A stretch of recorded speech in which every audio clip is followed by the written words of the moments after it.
హైదరాబాద్ ఉస్మానియా యూనివర్సిటీలో ఓ విద్యార్థిని తల్లిని హాస్టల్ సిబ్బంది అవమానపరిచారని విద్యార్థులు ఆందోళనకు దిగారు.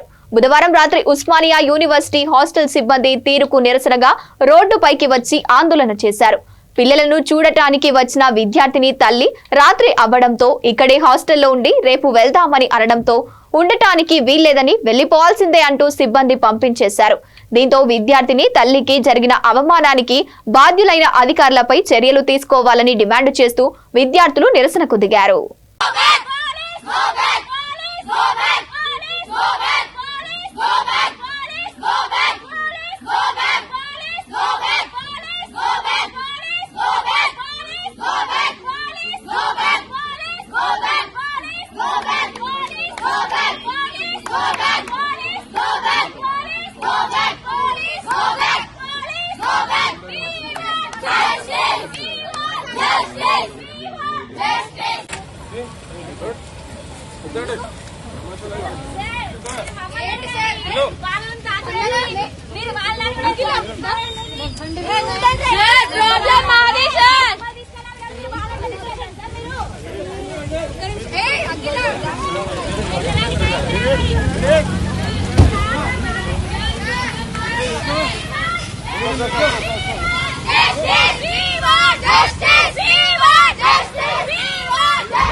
దారుణంగా కలిసి రోడ్డెక్కి ధర్నా ఇస్తుంటే మేనేజ్మెంట్